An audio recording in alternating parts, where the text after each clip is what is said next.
Они очень сильно обижались. Я помню, даже одна группа таких режиссеров хотели там, не знаю, устроить разборки какие-то. И ты смотришь кино, ты его, может быть, понимаешь, но понимаешь по-своему. И когда кино уже показали зрителям, оно стало доступным общественности, то там бесполезно объяснять, что ты имел в виду. Потому что авторское, так называемое кино, оно нигде в мире не зарабатывает денег. Но оно очень дорогое, оно требует больших затрат. Интересный факт, что очень многие влиятельные в киноиндустрии люди, которые присутствовали на наших площадках, были рады возможности посмотреть вживую на Одри Тоту. А мы за очень маленькие деньги умудряемся сейчас продвигать фестиваль по всему миру. Но вообще показы под открытым небом – это всегда очень атмосферно и очень прикольно. Потому что это совершенно другой, то, что называется, вайб. Здравствуйте. Сегодня у нас в гостях у репортерки Иджи Нурбек Иманов, пиар-директор Бишкекского международного кинофестиваля. Сегодня мы будем говорить о кыргызском кино, о талантливой молодежи, и, конечно, о Бишкекском международном кинофестивале. Нурбек, здравствуйте, добро пожаловать. Здравствуйте, Яна, очень рад быть у вас. Наверное, начнем с того, что вы журналист, и как вас вообще занесло в кино? Ой, меня и в журналистику занесло очень случайно на самом деле, лет 15 назад, наверное, мне просто сказали, а пойдем попробуемся на Ретро-ФМ, им нужны радиоведущие. Я говорю, я же вообще никакого отношения к этому не имею. Говорю, да, давай попробуем. А кино я всегда интересовался с детства, очень любил смотреть кино. Как такового профильного образования у меня и в журналистике, и в кинематографии нету. Единственное, была Московская киношкола в секции кинокритиков. Я туда попал благодаря одной очень отвратительной рецензии на бумажной еще газете. И тогда там мне сказали, что я умею очень хорошо говорить, но плохо пишу. И я начинал с того, что на один из пабликов в Фейсбуке тогда еще рецензии на наши отечественные фильмы, и более или менее стал заметным, потому что никто этого тогда не делал.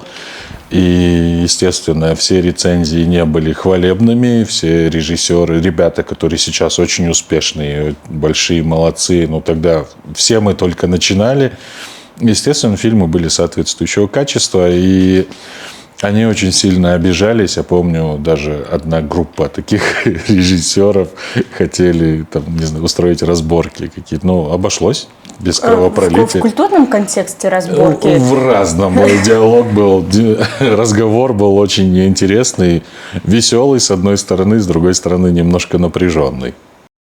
Вы сказали, я всегда любил кино с детства. Вот когда человек говорит, я люблю кино, я любил кино, это всегда так по-разному. Вот что значит любить кино в вашем понимании? Кто-то говорит, я люблю кино, это значит, что он всецело и полностью живет, допустим, сериалами, да, какими-то абсолютно типичными, похожими друг на друга. И вот это «люблю кино» фраза, она настолько по-разному воспринимается. Вот в вашем случае это что? Это когда ты посмотрел, и ты не можешь это не обсудить? Я искренне люблю кино. Вот то, что вы описали, действительно, это очень такой хороший заход, потому что мало кто копает глубже, вот как вы говорите. И ты смотришь кино, ты его, может быть, понимаешь, но понимаешь по-своему. И наверняка вы слышали, есть такая концепция «автор мертв», там кто-то с ней соглашается, кто-то не соглашается. И когда кино уже показали зрителям, оно стало доступным общественности, то там бесполезно объяснять, что ты имел в виду. И у меня сейчас, наверное, меньше, но одно время очень хорошо получалось понимать, что хотел сказать автор. Именно, когда сравниваешь свое мнение, там, читаешь рецензии, отзывы, интервью с авторами, и оно было достаточно близко к тому, что имелось в виду. И у меня всегда достаточно хорошо получается рассуждать, говорить о кино. Кыргызское кино определенно возродилось и возрождается. Подтверждение этому 4-й Бишкекский кинофестиваль, да и 3-й, я могу сказать точно.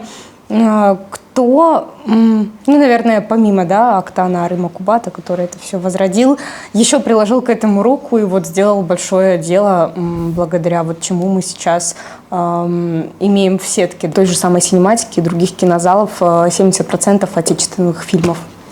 Ну, скажу вещь, за которую, наверное, опять же, кто-то может на меня обидеться, но это точно был не Октан Рымкубат. Потому что Ахтам Байке, он из тех режиссеров, которые поймали некую волну во второй половине 90-х своими фильмами. Они запечатлели ту эпоху таким образом, каким... Ну, все его фильмы он пропускает через себя, это так или иначе его история. И он... А кто нагнал эту волну? Ну, это тогда еще ничего не было, вот то, о чем вы говорите. Был вот Октан Рымкубат, еще несколько режиссеров, которые там остались советских времен, мэтров, и они делали исключительно фестивальное кино, и они смотрели на всех этих ребят, и до сих пор всех ребят, которые как раз-таки возродили кинопрокат именно кыргызских фильмов, называют дилетантами, тоже несколько уничижительно. И вот эти разговоры о том, что заполонили все пространство блогеры, КВНчики, ну, это прозвучит грубо, но это полный бред. Эти люди, они набрались смелости в определенный момент, да, естественно, они преследовали возможность заработать. Им казалось, что это легко сделать, но они влились, и сейчас это большие профессионалы своего дела. Нужно понимать, что кинотеатры, киносети – это тоже не благотворительные фонды. Я считаю, каждый раз это подчеркиваю, они выполняют большую социальную миссию, ставя в свои сетки эти фильмы. Потому что на них никто не ходит, они не зарабатывают, но им нужно платить. Начиная от уборщицы, заканчивая там, киномехаником и всем персоналом кинотеатра, и платить там, за свет, за воду, за все остальное. За те же лампы в проекторах. Ну, конечно, и здесь нельзя забывать вообще, зачем обычный человек вечером идет в кино. Да? Да, да. Чтобы посмеяться. Чтобы отдохнуть, чтобы расслабиться. И чтобы вот поплакать. Вы назвали, чтобы поплакать. И вы назвали интересный термин «фестивальное кино». И в вашем контексте было сказано, что вот оно совершенно другое. Что это значит? Ну, лично мне не очень нравится разделение там, на артхаус, на фестивальное или какое-то такое кино, но мне нравится... Но фестивальное кино пойдет смотреть зритель несколько раз, пересматривать его в кинотеатр? Ну, на самом деле его и нужно несколько раз пересматривать, чтобы открыть для себя по новой. Потому что, опять же, чтобы лучше понять, мы сразу ставим зрителя в позицию какого-то недалекого человека, что он не способен что-то понять с первого раза.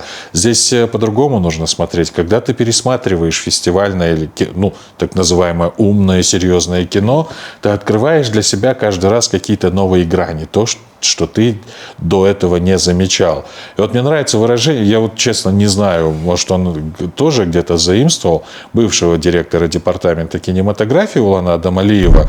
Он каждый раз, когда говорил про фестивальное кино, он приводил такое сравнение, что фестивали – это как подиум высокой моды. Потому что там тоже мы видим одежду, которую ты точно на улице носить не будешь. И даже на какие-то светские рауты, потому что она как минимум неудобная и нефункциональная. Но это, по крайней мере, показывает, задает определенный тренд. И когда люди говорят, вот это там блогерский фестиваль, а не киношный, может, мы где-то уже находимся на той позиции, когда немножко размывается, наверное, это понять. Кто такие блогеры? Я сам не очень понимаю, почему эти люди пользуются такой популярностью. Когда смотришь на них, большинство из них говорят достаточно очевидные вещи, задают достаточно очевидные тренды, но стоит отдать уважение тем людям, что они умеют очень хорошо себя пиарить. И на вот нашей Асман Гилем, на синей ковровой дорожке фестиваля, вот весь интернет, все информационное пространство было в блогерах, потому что они приходили на площадки со своими мобилографами, сами с ними снимали. Они умеют пользоваться социальными сетями. И, конечно, они остались более подсвеченными. в инфополе. А люди, опять же, вот это те же самые люди, которые говорят о том, что у нас там кино такое глупое, Интересно, сякое. что это те же самые люди, которые на них подписаны. Да, да, да. И эти же люди, я более чем уверен, может быть, не все, но большинство из них даже понятия не имеют, как выглядят наши актеры, наши мэтры. Из больших актеров, там, большей части голливудских, у них тоже у многих нет профессионального образования. Первым на ум просто вот сходу приходит, может быть, он тоже не бог весь какой актер, но достаточно популярный человек. Это исполнитель роли Хана Соло, исполнитель роли Индианы Джонса. Он был плотником на площадке «Звездных войн». Джордж Лукас его увидел, ему понравилась его фактура, говорит, давай сыграешь Хана Соло. Или на другом это фильме было, но тем не менее он стал звездой «Звездных войн», и у большинства людей, которые являются фанатами этой франшизы, если спросить, это один из самых любимых персонажей не джедаев, если не самый любимый. Я думаю, что претензия об отсутствии профессионального образования у актеров – это вообще не беда зрителя, а только режиссера, который с ним работает. Да. И если получается, ну и, наверное, от сложности сценария это зависит. Ну, кино, которое мы видим, и кыргызское кино, вот когда даже мы ходили и спрашивали у гостей кинофестиваля, с чем у вас ассоциируется кыргызское кино, было много ответов, что с комедией, со смехом, с легкостью. Ну, по моим наблюдениям, конечно, эта эра закончилась, сейчас у нас социальная драма набирает обороты. Вот, но если сценарий такой, в чем проблема, чтобы это играл блогер, да, или человек без непрофессионального... Да. Если он, как вы сказали, да, органичен. Хотим попросить вас назвать 5 имен современного кыргызского кино, вот актеры и обязательно режиссеры, за которыми нужно наблюдать, стоит понаблюдать сегодня. Напрашивается, конечно, Руслан Акун, но при всем уважении к Руслану Акуну, я более чем уверен, что Руслан Акун прекрасный продюсер, но никак не режиссер. Да, у нас вот тоже главный приз за режиссуру в конкурсе «Кыргызбокс» взял Руслан Акун за лучшую режиссуру. Но этот человек умеет вокруг себя создавать классную команду, очень хорошо вдохновлять людей. Но, ну, не знаю, мало кто со мной согласится. Какого качества нет у него, как у режиссера? Он очень схематичен. Опять же, на мой личный взгляд, самый удачный его фильм – это фильм «В поисках мамы», где вот все сложилось. Потому что «Салам, Нью-Йорк» там достаточно слабая актерская игра. Очень такой простой сюжет. Просто он попал в нерв, и в этом его безусловный талант. Если посмотреть другие его фильмы, там тот же «Кокбурю» или тот же «Бейш», «Рай под ногами матерей», это такие спекулятивные истории, вот особенно вот про «Рай под ногами матерей», которые там, очевидно, есть несколько факторов, которые, безусловно, понравятся там, 90% зрителей не только в Кыргызстане, но и по всей Центральной Азии. Да, это его прекрасный продюсерский талант. И я надеюсь, не внесу разлад в их команду, но вот есть воспитанник Руслана Акуна, его зовут Манас Халдаров, очень талантливый человек, он один из самых крутых, наверное, на всем пространстве СНГ и Центральной Азии по компьютерным эффектам, он и его команда. Вау. Да, они делают они несколько проектов, ну, периодически они делают проекты, например, где нужно закрасить фон, и делают это очень профессионально в российских проектах, турецких проектах, каких-то зарубежных, но он еще и очень интересный режиссер с очень интересным видением. Вот лауреат как раз прошлогоднего Кыргызбокса фильм «Ашыгым». Ребята из 1.1 студию, это Радик Ишимов, Ильгиз, ну и все сопричастные, потому что Радик превзошел себя и сделал сделал фильм по очень успешному сериалу «Черный двор». Режиссер Мантур Ормуков, кажется, его фамилия. Мне очень нравится его фильм «Боша Тунмая». Вчера мы тоже обсуждали с коллегами. Я удивился, мне сказали, что это не очень хорошее кино с точки зрения, оно такое сырое, недоделанное с точки зрения сценария и монтажа, но оно тоже новаторское для того момента, когда этот фильм вышел.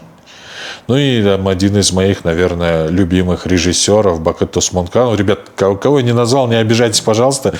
Ко всем много ребят, которые сейчас экспериментируют себя в разных жанрах, пробуют. Но Бакыт Осмонканов – это, на мой взгляд, то, что я о нем знаю и что я знаю по его фильмам. Он честен с собой и зрителем. Да, он тоже спекулирует на определенных темах, да, он тоже играет на чувствах зрителей определенным образом, но, тем не менее, он, по крайней мере, не обманывает ни себя, ни зрителя. Он предлагает ему оказаться в той ситуации и прочувствовать те эмоции, которые переживают эти герои. И, наверное, поэтому это один из самых кассовых фильмов. Серия фильмов в Кыргызстане, серия «Аяш», что каждый из нас может быть, не признается, но может прочувствовать то, что испытывают герои. На что эти ребята вообще снимают кино? Кто поддерживает в нашей стране молодых киношников? У нас есть большая поддержка и очень много киношников, вот тот же Султан Сувалиев, да, это Ауца. И Кыргызфильм вообще как-то поддерживает наших местных киношников? Вот откуда на что они снимают? Есть, скажем так, разная категория киношников. Задача Кыргызфильма долгое время было так: снимать фильмы, которые будут прославлять Кыргызстан за границей, то есть на фестивалях. И это, конечно же, не коммерческое кино, потому что авторское, так называемое кино, оно нигде в мире не зарабатывает денег. Но оно очень дорогое, оно требует больших затрат. И есть поддержка от Кыргызфильма, есть продюсеры. Для чего проводить Бишкекский кинофестиваль? Это вы как раз в ту сторону пошли. Помимо этого внешнего лоска, блогеров и всего остального, на фестивале есть индустриальные программы. Там пока не бог весть какие деньги, но партнерская сеть наша ширится. То есть у нас был 500 тысяч сомов на Цавпич, на развитие проекта от Кыргызстана, от фестиваля. Был партнер Red Sea, это международный фонд из стран Персидского залива. И буквально в этом году присоединился фонд Шабыт, который тоже дает возможность развивать эти фильмы, эти проекты. В этом году была новинка Bars in Progress. Это для фильмов из Центральной Азии, которым нужен постпродакшн.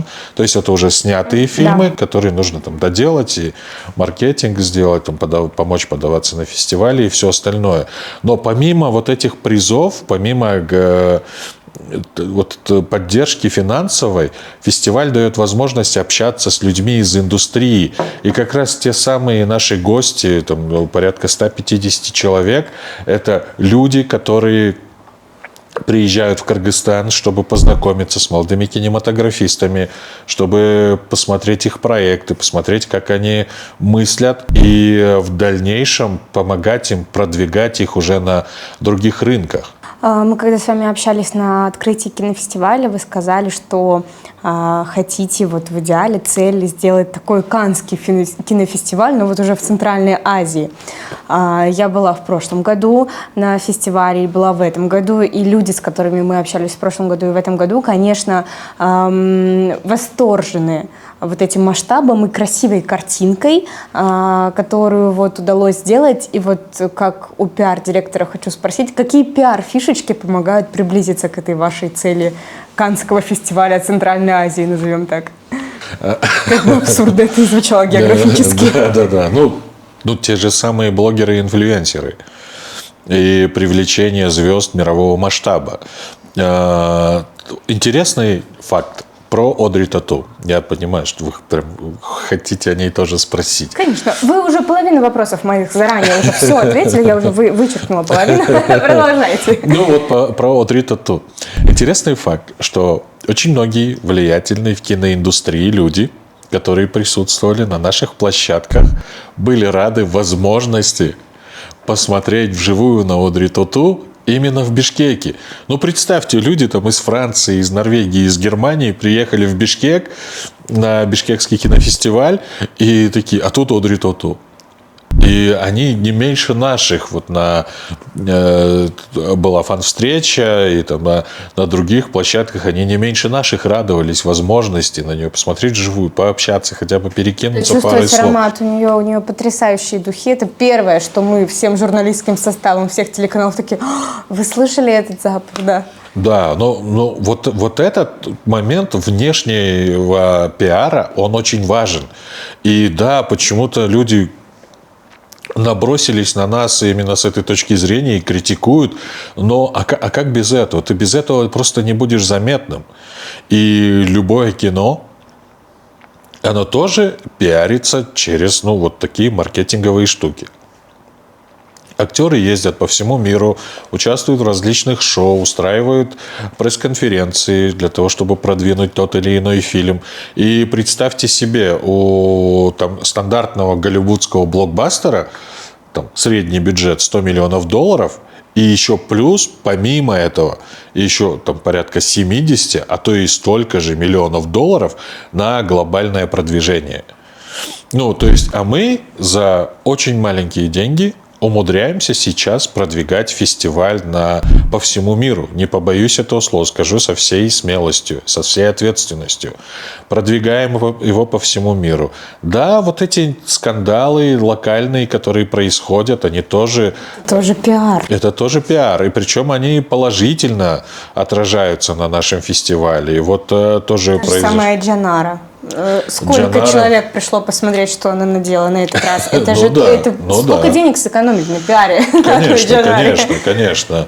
Мы заключаем договоры, договариваемся с крупными международными изданиями, чтобы они тоже о нас писали. Мы их приглашаем сюда. В этом году одно из больших изданий, типа Variety, не получилось, но в следующем году, я думаю, они обязательно нас посетят. Есть один из крупнейших профильных сайтов, изданий Синеропа. Мы с ними уже который год сотрудничаем. Они с удовольствием о нас пишут.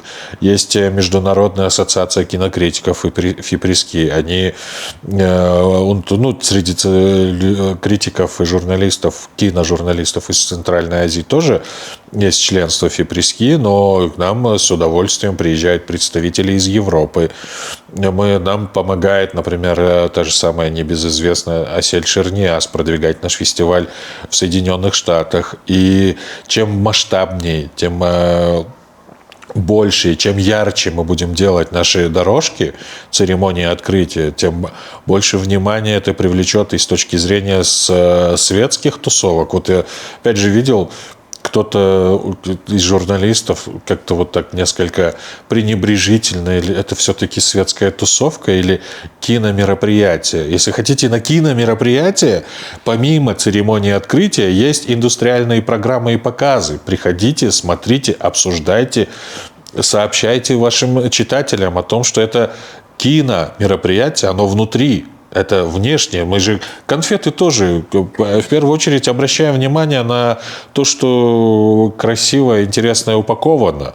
И потом, попробовав на вкус, мы возвращаемся. Будем ли мы эту конфету покупать дальше или нет. Здесь примерно то же самое. Я не знаю, мне кажется, я не открываю новые континенты этими словами. Это очень очевидные вещи, лежащие на поверхности. И почему люди этому возмущаются, я до сих пор не могу понять. В прошлом году я посетила 80, наверное, процентов внутренней программы. Для меня большим восторгом стала Олеся Грибок. Самым большим. Да. Это было потрясающе. И вот про пиар-фишки, что все отмечали, даже заголовки такие были, что это было под открытым небом. Это был какой-то смысловой ход, или это тоже вот как пиар в Бишкеке, пройдут показы под открытым небом, приходите? Ну, вообще показы под открытым небом – это всегда очень атмосферно и очень прикольно, потому что это совершенно другой вот то, что называется вайб, когда ты смотришь кино под открытым небом, город вокруг тебя живет, и нет стен, но ты все равно погружен, и тебя завораживает магия вот этого экрана. Фильм «Курак» о правах женщин запретили, да, Кыргыз-Тасмасы не выдал удостоверение. Что вообще случилось там внутри, как создатели пережили это, что не показали фильм на фестивале? Но создатели очень тяжело пережили, до сих пор переживают. И особенно печально, что вот такого рода фильмы, ну, то есть это такие признаки, не хочет, ну, официальные лица говорят, что нет, но это уже там, некие признаки цензуры. Там какие-то, как я понимаю, не знаю точно, интриги внутри департамента, связанные там, опять же, с директором департамента, потому что, ну, 10 пул фильмов, у нас в стране такой закон. Официальная позиция их. Официальную позицию отказ? не озвучили, просто Не озвучили. отказали. Ну, комиссия прислала письмо в департамент о том, что они там отказывают в выдаче удостоверения прокатного, Кыргыз-Тасмасы, и так никто толком и не объяснил. Но фильм основан на реальных событиях, о правах женщин. И ну, это не то, чтобы фильм о правах женщин, но тоже сразу, когда начинаешь говорить о феминизме, о каких-то таких вещей, то сразу тебя там, большая часть аудитории отодвигает в сторону там, как бы маргинализированных групп, что ну вот опять вы продвигаете свои западные ценности. Да-да-да. Но это то, с чем мы имеем дело, то, что у нас есть в нашей жизни. И, знаете, больше всего меня поразило, у меня как-то был такой случай, когда у меня в машине сломался замок, и нужно было, чтобы там она не щелкала, закрывать на ключ с пассажирской стороны. И я какую-то из своих знакомых подвозил и закрыл на замок снаружи. И когда сел, посмотрел на нее, а я ее хорошо знаю, и у нее был испуг. И с одной стороны, она понимала, что она в безопасности, но где-то в голове у нее щелкнуло. И истории, такие, как рассказаны в «Кураке» и в других подобных картинах, они как раз об этом. Они о том, насколько считаете, тяжело бывает. Что все-таки вот именно эта тема слишком педалируется в кино. Ей понятно, что должны заниматься другие, да, индустрии, но вот у нас в стране еще много больных тем. Почему о них говорят не так часто в кино, боятся? Потому что это триггер. Говорят обо всем. Ну вот тот же в фильмах. И зависит от формы. При том, что 5 режиссеров, которых вы назвали, это все мужчины. Кстати, да. А кто у нас женщина-режиссер? Ну вот это Эрке Джумакматова. Но зато у нас сильные продюсеры, и да, их мало, к сожалению, женщин. То вы говорите, почему она именно педалируется? Потому что оно чуть-чуть больше триггерит зрителей, потому что эту тему сложно высмеять. И всегда это связано с какой-то драмой личной или общей и трагедией. Там тот же фильм «Öç» или «Öç 2». «Öç 2», кстати, тоже, да, не отозвали прокатное удостоверение. Большинство из нас живем как будто бы несколько абстрагированно от реальности. И нам кажется, раз это нас не касается, этого не существует. Даже вот я вам такие вещи говорю, и даже когда я вот напрямую с этим столкнулся, это меня все равно поразило. Поэтому нам сложно на это смотреть. Фильм, например, «От» прошлогодний, он поднимает целых 3 темы, но с очень разной точки зрения. Там тема и, там, например, гейлинства, и там того же абьюза, да, и насилия над женщинами, и там всякие увлечения всякими мистификациями и всем остальным. Те же фильмы Руслана Акуна, особенно «Рай под ногами матерей», он, на мой взгляд, на него нужно смотреть не только с точки зрения обожания и восторга, но и с точки зрения того, какую роль религия играет в нашей жизни. И успех этого фильма тоже очень показателен, не только там в Кыргызстане, но и во всей Центральной Азии. И это показатель того, что религия все больше и больше властвует над нашими умами. Расскажите нам, чего нам ждать в следующем году от 5-го, да, можно сказать, уже такого юбилейного, что ли, Бишкекского кинофестиваля? Мы очень стараемся сейчас. Есть такая международная аккредитация фестивалей. Вы наверняка тоже слышали. Если получим аккредитацию ФИАП как фестиваль класса А, здесь будет больше фильмов и больше режиссеров, которых с более, ну, уже с мировыми именами. И, ну, то есть, как получается, что многие фильмы, ну, тоже где-то я видел критику, что вот, конечно, те, кто там в Берлин и в Канны не взяли, прислали к нам там по остаточному признаку, но это не так. Да, определенные фильмы, конечно, режиссеры, конечно же, стараются попасть в Канны и Берлин, в Пусан, в Локарно и так далее. Но здесь уже приоритет выбора площадок для премьер, для участия, он уже будет определяться немножко по-другому. Сильно расти пока не хочется. Там то, что я говорил, когда мы с вами разговаривали про Канны или Венецию, что люди будут приезжать просто, чтобы пройтись по нашей дорожке, это в планах на там 8, 9, 10 фестиваль. Потому что сейчас нам нужно вот укрепить институциональную устойчивость, и чтобы мы могли отстаивать на таком же уровне. Мы, безусловно, очень гордимся нашими индустриальными программами, потому что они дают результат. И мы хотим, чтобы они закрепились, чтобы они проходили на том же уровне, привлекать новых партнеров для поддержки молодых кинематографистов или, может быть, не молодых, которым нужна помощь, но и еще больше укрепить взаимосвязи между кинематографистами Центральной Азии, в наших 5 странах. И мы тоже гордимся, что в Кыргызстане проходит такого уровня кинофестиваль. И поздравляем вас и увидимся на 5-м Бишкекском международном фестивале. Спасибо.